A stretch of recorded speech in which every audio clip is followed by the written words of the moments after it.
Well, here we go again. Another stellar performance by the Ducks defense leads to another loss. Yeah, we'll talk about that on today's Locked On Anaheim Ducks, part of the Locked On Podcast Network.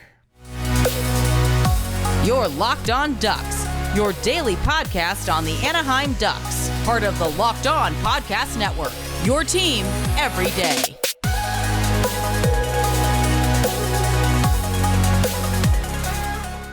Welcome everyone to Locked On Anaheim Ducks, part of the Locked On Podcast Network. I'm your host, Jason JD Hernandez. I've been covering hockey for over a decade. Thank you for making this your first listen of the day. And just a reminder, this podcast is brought to you by Bet Online, which has you covered with more props, odds, and lines than ever before. That's Bet Online, where the game starts. So once again, thank you for listening.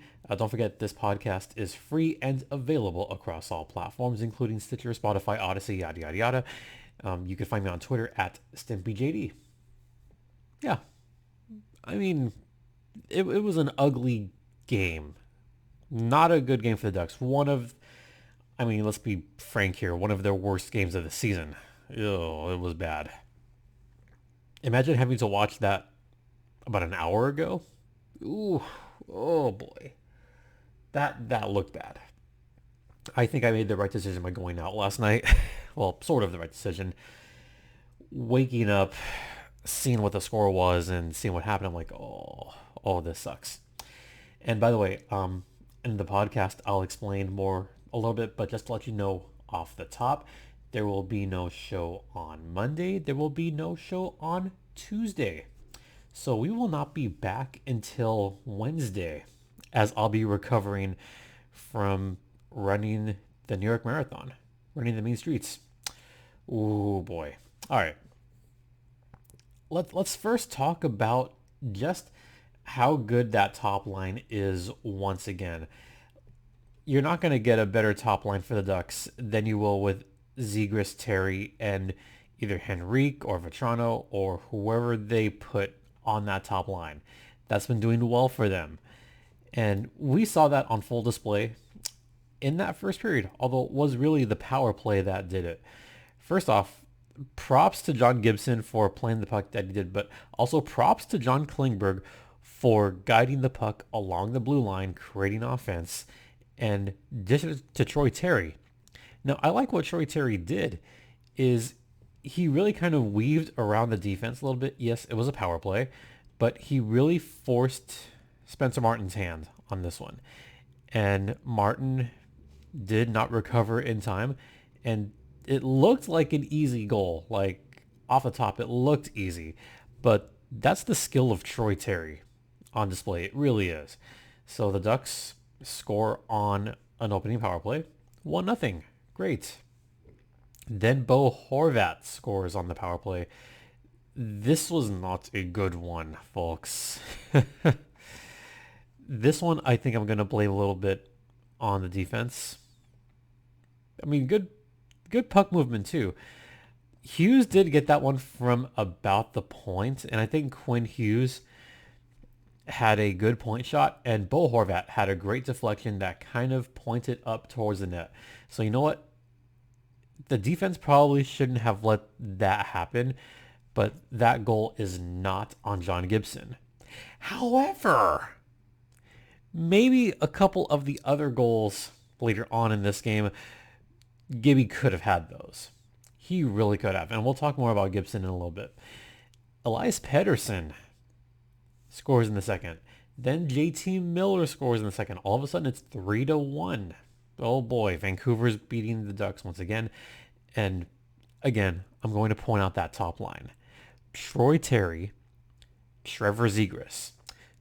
They're easily the two best players on this Ducks team right now. Easily. And we saw it once again. Look, I make no bones that Troy Terry is my guy on the Ducks right now.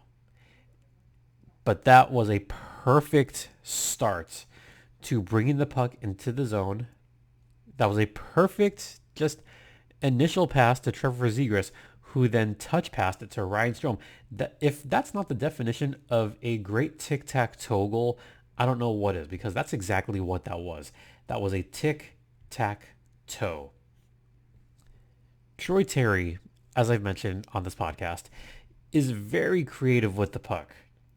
He does well finishing on offense. He does well initiating plays. Gets a good pass too. Troy Terry has been more aggressive, and he has shown to be more of a scorer in the last couple seasons. And I'm glad that he's taking the initiative to be more aggressive and look to the net a little bit more in general.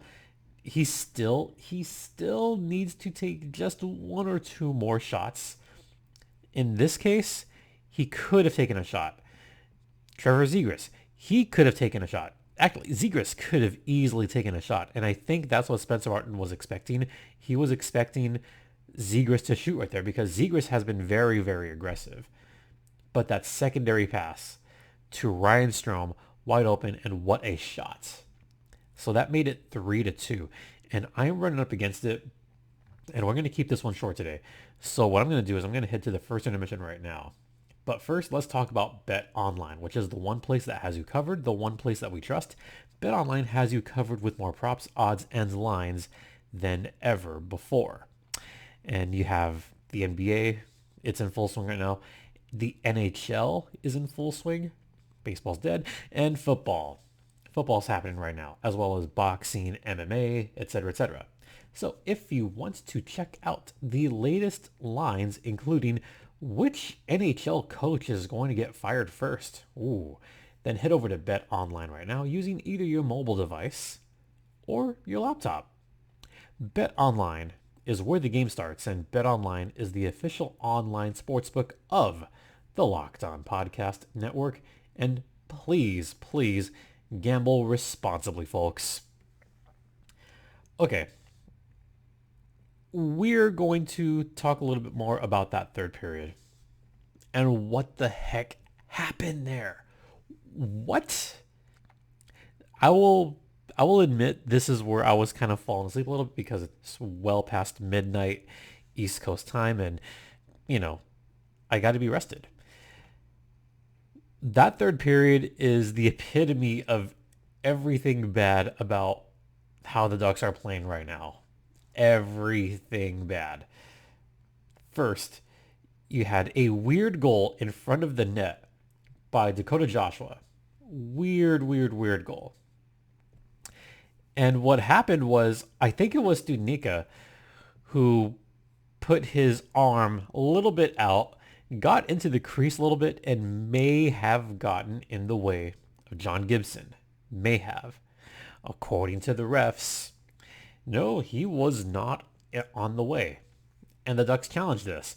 Now, let's rewind back to the last Ducks home game. Let's rewind all the way back to Dia de los Muertos night against Toronto, where we saw something a little bit similar. Yes, we saw a possible goaltender interference, and that did not go the Ducks' way. Toronto was helped in that game. That one, I could understand why that call went against the Ducks. This one, I am not sure at all what happened there. Not. Joshua scored. Let me try to paint a picture of what exactly happened.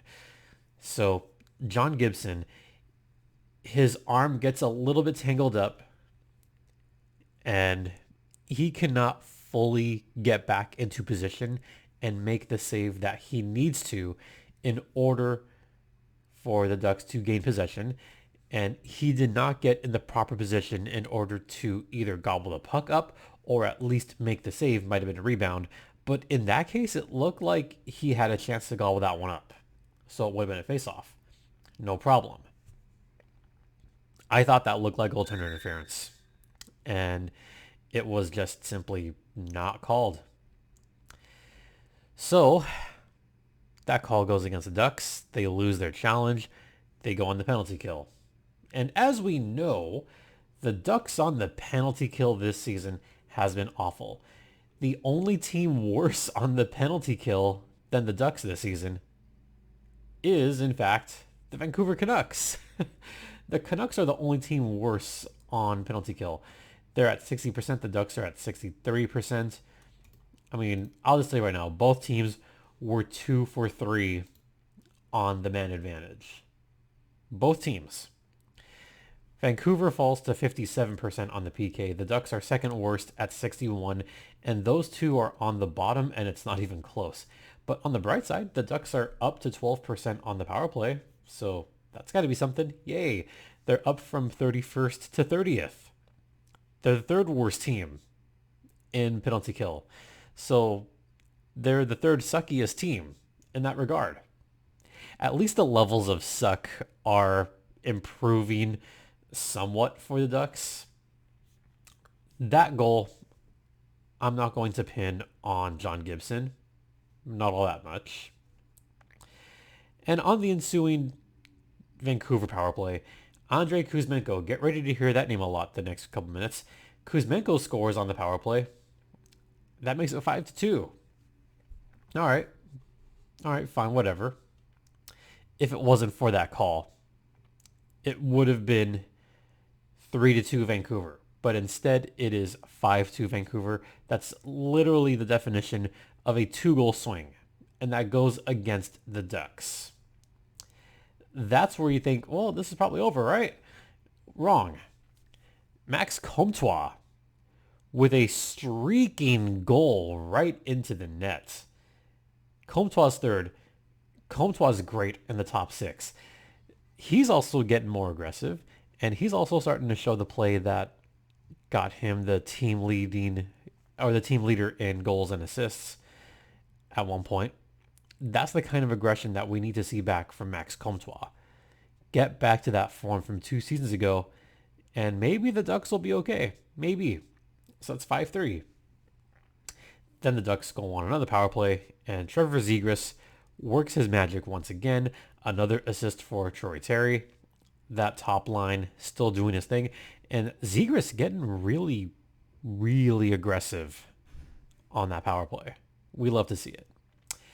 So that made it 5-4. And then Kuzmenko scores a couple more.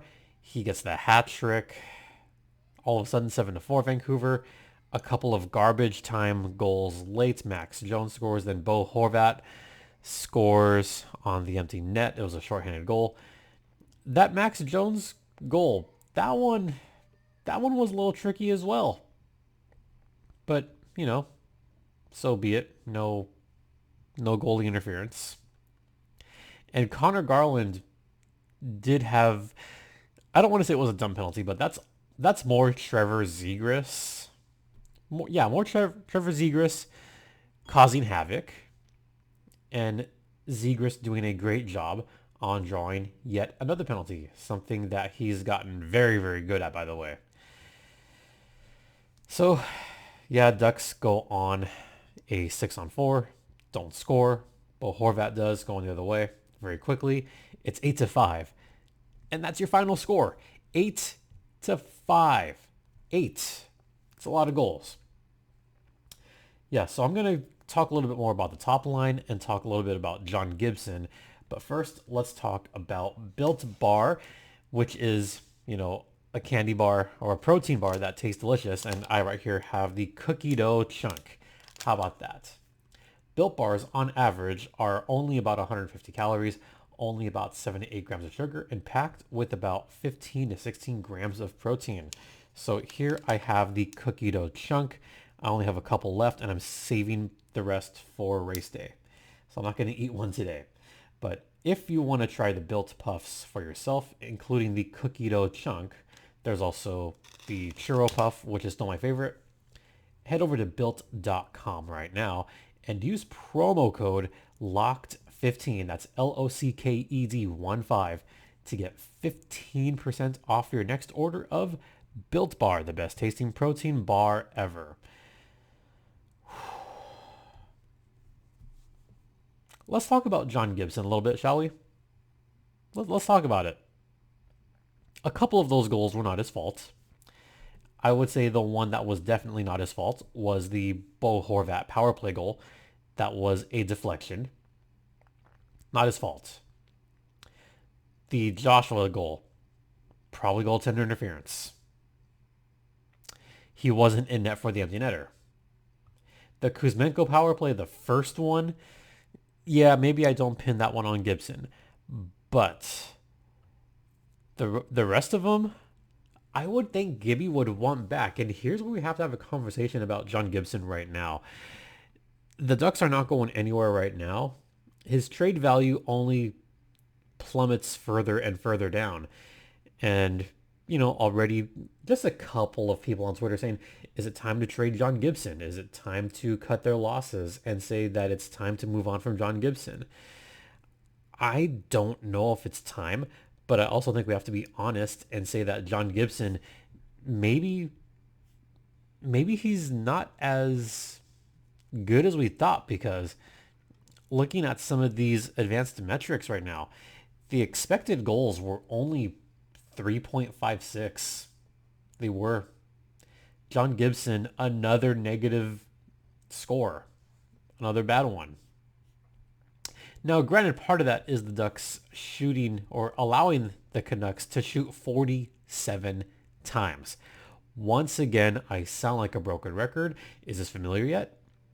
Anaheim allowed 40 plus shots on net. Again. 47, in fact. That's not going to help John Gibson's numbers at all. He is seeing shot after shot after shot after shot. And they kept him in there that whole game. They kept Gibby in. He saw 46 shots. One was an empty netter. Saved 39 of them. That's not helping his stats at all. No, it's not. I don't know if it's time to trade Gibby. I don't think it is. What I think it is, I think it's time to rest him a little bit more. I know Anthony Stolarz had a shaky game against the Sharks the other night, and he was at least fine during the overtime and beyond. Stoli is still a very capable goaltender. He's good. So why not play him a little bit more? That's why you have him. That's why the Ducks have him. They have him to take on a few more games and try to help out John Gibson. And it's not working. It's just simply not working. So now if you're the Ducks, well, what do you do? What do you do in that case? Do you cut your losses? No. I think right now, the short-term solution is to rest him. Rest him for the time being and see where that goes. See where that leads you. Let's see some more Anthony Stolarz. We are going to see him this weekend. I mean, I'm not going to watch either of those games, but he should be available this coming weekend. And we'll see which game Stoli gets. We'll see which game Gibby gets. So, yeah. I still think that he's a good goalie.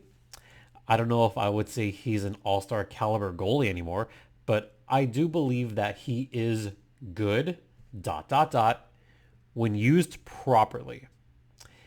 And I think that's a problem that has plagued John Gibson for the past 3+ seasons, is he's just been overworked. He really has. He's ready to get the taser now, folks. And very briefly, I just want to talk about the top line again, or the top 6 really, because that's where all the scoring is coming from. So once again, Troy Terry, Trevor Zegras, Ryan Strome, Adam Henrique. You have Frank Vetrano there. Max Comtois. Those 6 have been good. Those 6 have been quite good.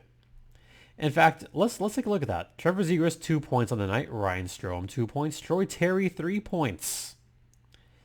Comtois scored.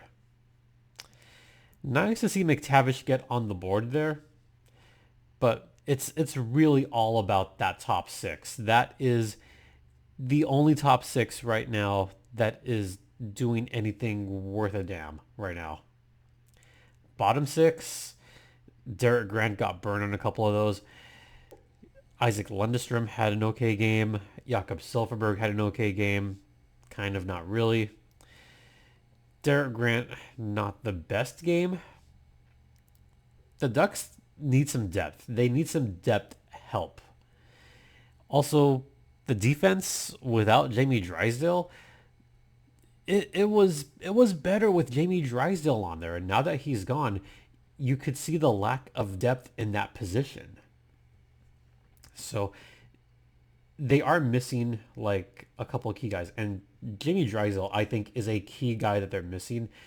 And someone that, honestly, even though he's so young, I think we took Jamie Drysdale a little bit for granted here.